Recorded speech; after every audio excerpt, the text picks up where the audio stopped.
یک زن پیش یک حکیم اومد تو همیشه شوهرم دردی سرای همیشه گیزله قرار میکنه گپی خوب نمیزنه این کلی آووشی میکنه روز ندارم خطیش چیکار کنم همه یک گرمیش نمیکنی گرمیش دهن شبان بعد این هم میگه که دهن بند گرمی رو ایچ رو اسلام میسته بودن به حکمت به عقل است میگه میکنم من یکی شرطش بسیار واضحی نه میگه چیکار کنم هر شرطی بفهمی اجرا میکنم میگه از موی یولی شیرینار یول داره کو یک چند کیلوش در کره روی دهانی او را وستانه گرمی کردن فقط ای شیر زنده ای که در طبیعت های در ایزوپر نمیشه ای طبیعت نمون مقصد که او میره اون مرغزارو انا مقصد همون شیرش کر میگیری موی شیر زنده نوبسته بگی بیار ایشالله اون طرف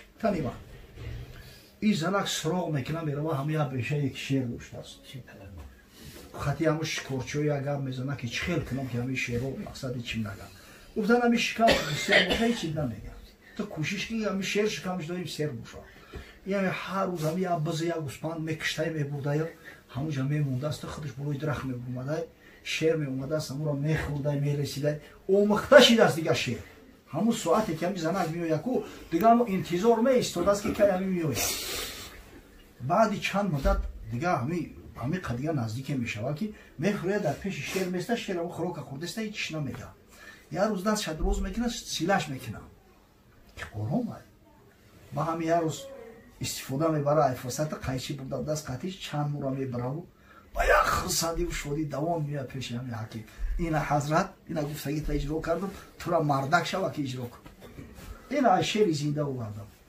من میگه خواهر همین شوی تو قدی همون شیری نرگیز داره دیره بودی یک شیری و شیره که آدم میخره دیل شیفتی اخیر هیچی نگفت حتی دو شبریدی گرفتی آوردی نگوهم یک شورت دلوش نرای ایزان خیلی چیزا وابستگی داره ولی می نولن دعوا میکنن انا شوهامو زن گرفت فلان کرد آخه تو زنی حقیقیش شد یادی زن نمیکنه زنی حقیقی باش خراکک شب پس نزد خونش داد و فیغان نکه هر وقتی اومد تبسم قطعی قبولش که با تبسم گسیلش که از برای خدا اگر همی تو زنی حقیقی شای هرگز همی شوهری تو ارزوی زنی دیگه نمیکنه خود چون میلنگن این همی پاود میتنه بعد شکایت عرض داد و فلان بسم الله یقین است اگر همی زن واقعا اگر همی زن غیره داشته باشه سعی تلاش داشته باشه علاجی نداره که شوهر در او عاشق نشود همین پود سرس و مشینی через желудок میگن روز همین شکمبخش سیر که خوراک دلخوش در وقتش بیار اما چند نجکنش در وقتی هم خوراک خورید آروم باش همین زنای صحابت یک تعلیم بگیره از برای خدا تمامی زینت شونه در پیش ایشون میکردن همون چلوهای طلایی و گوشتبرهای طلایی و گردنبندهای طلایی را در نزد شوهر استفاده میکردن در توی تماشای بیگناهانه همش گوشتبر را نمیکنه که یکی خوب میرم نشکنه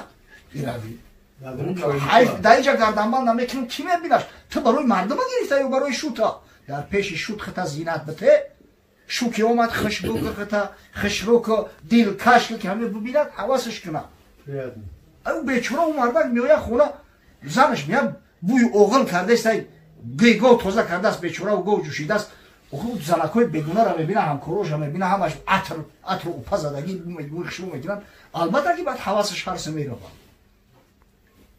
از زن بسیار چیزها وابستگی داره زنی خوب و فرمانبری پارسا کند مردی درویش را پادشاه او زنکی خوب باشه صالحه باشه پارسا باشه بخدا قسم همین مردی درویش پادشاه میکنه همون مردک هم شکرانه نعمتی پروردگار میکنه بخدا قسم پادشاه ها احتیاج به همین زن بسیار چیزها وابسته اگر همین زن بدونه که حق حقوق یک شوهر در زیباش داره حتی پدر و مادرش نداره انا لا عقل خیلی که پدر و مادر احترام میکنه شوهر احترام کنه پدر و مادر شوهر احترام کنه ان شاء الله در زندگیشو یگون مشکلی نمیشه خیلی بعضا یگون زندگی به نشه به فراز نمیشه به شکست ریخ نمیشه یک هم بود یک میشه اما حل شونده گویو دویدن گسله تو کادونه به شرطی که زن اگر بخواه قصد داشته باشه иншолло ҳамин марди дарвеша почо мекуна чӣ бураса ба ки як авбоша ислоҳ куна як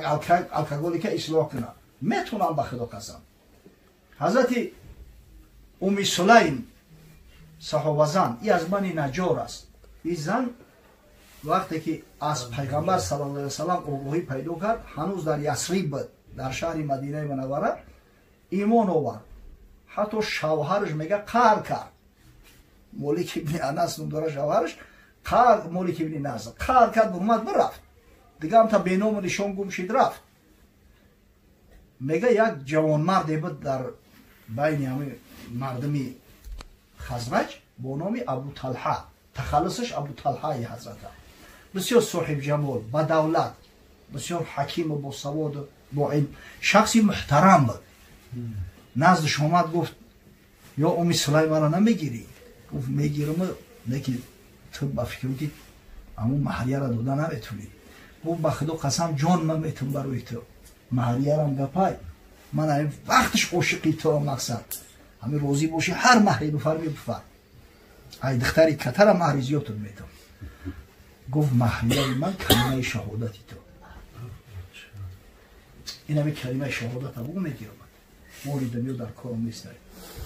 бинед аз шавҳареро ки дар қиссаву дар фикри мусулмон шудан набуд ҳамин зан мусулмон кард. боз чӣ мусулмоне яке аз наздикҳои ҳазрат саллаллоҳу алайҳи васалам шида меёдам ки дар таърих абу талҳа мегӯяд тамоми мусулмонон мешиносанаш.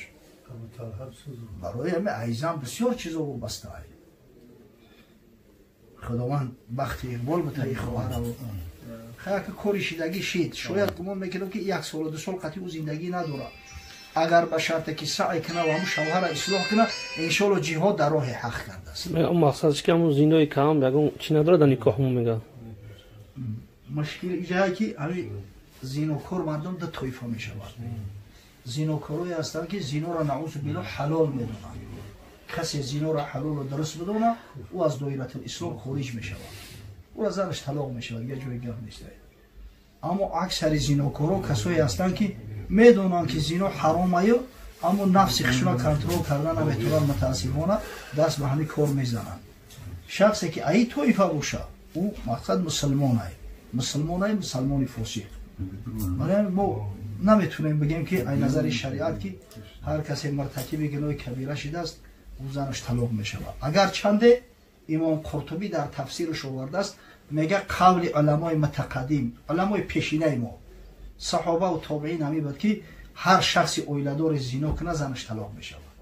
аммо мега мутаахиро дар инҷа ҳамин қавла ихтиёр карданд ки муртакиби гуноҳи кабирара ҳаққи мақсад кофир эълон кардан нестай. барои ҳамин агар ҳалолу ҷоиз надона занаш талоқ намешавад. худи имом қуртубӣ мега ки назди ман ҳамун қавли уламои пешина уламои салаф мега маъмултар аст. акам мушкил дар ҳамин айда мутаассифона ин мушкили ҷомеа шидааст. одатан моро вақте савол мекунанд мо мегем шуд аст талоқ. барое ки мардум ай талоқ метарсанд ай гуноҳи кабира наметарсанд. во вақте мегӯи талоқ баъд дар ҷинбиш мезананд метарсанд. не ки бигӯи ки талоқ намешава гуноҳи кабира мешава дар қиссаш нестай. дар сурате ки охи худо паноҳ бита як умр сарат безан бигарди сабуктар аз ин аст ки муртакиби гуноҳи кабира шавӣ. мардум ки ақлу фаросат надоранд ҳазрат мегӯфт каллиму носа ало қадри уқулиҳим. аз ҳамин хотир мушкили мо дар ҳамин ҷанба аст. парвардигор ҳифз кунад. зан бисёр чизо вобаста. агар ҳамин зан бидона ки ҳаққу ҳуқуқи шавҳар дар зиммааш дора ҳатто падару модараш надора. анами лоақал чӣ хеле ки падару модарро эҳтиром мекуна шавҳарро эҳтиром куна падару модари шавҳарро эҳтиром куна иншоалло дар зиндагишу ягон мушкилӣ намешавад.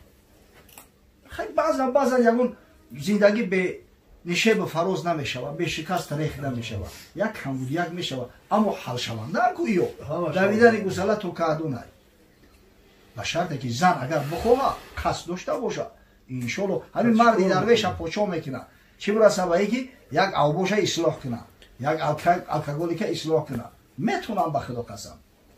ҳазрати уми сулайм саҳобазан и аз бани наҷор аст.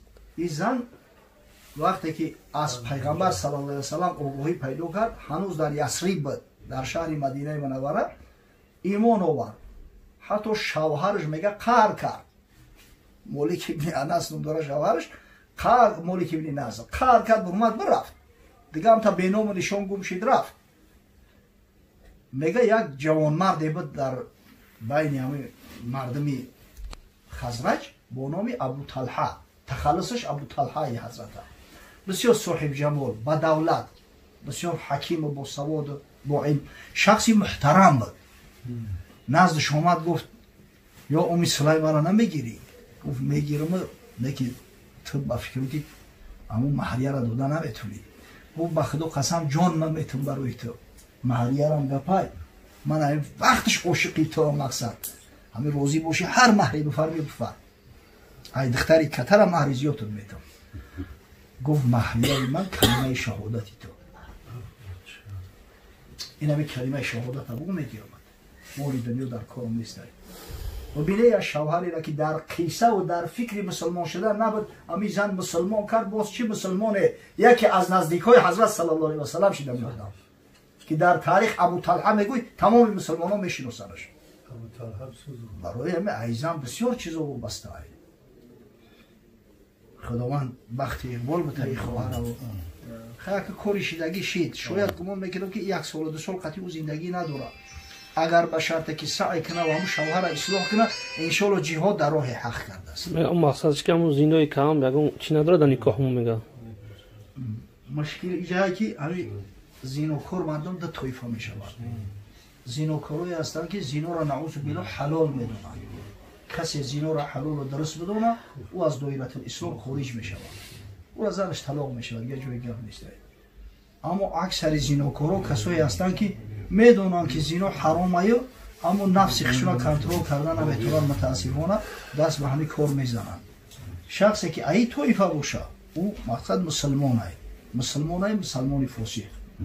برای ما نمیتونیم بگیم که این نظر شریعت که هر کسی مرتکب گناه کبیره شده است او زنش طلاق میشود. اگر چنده امام قرطبی در تفسیرش آورده است میگه قول علمای متقدم، علمای پیشینه ما صحابه و تابعین همی بود که هر شخصی اویلدار زنا کنه زنش طلاق میشود.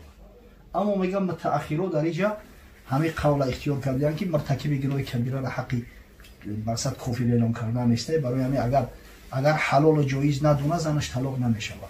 خود امام قرطبی میگه که نزد من اما قول علمای پیشینه، علمای سلف میگم محمودتر است. اکنون مشکل در همین ایده متاسفانه این مشکل جامعه شده است. عادتا برای وقتی سوال میکنن ما میگیم شد است طلاق، برای که مردم ای طلاق میترسن، ای گناه کبیره نمیترسن. و وقتی میگوی طلاق بعد در جنبش میزنن، میترسن. نه که بگوی که طلاق نمیشه و گناه کبیره میشه در قصهش نیست. در صورتی که خدا پناه بده یک عمر سرت بیزن بگردی سبکتر از این است که مرتکب گناه کبیره شوی.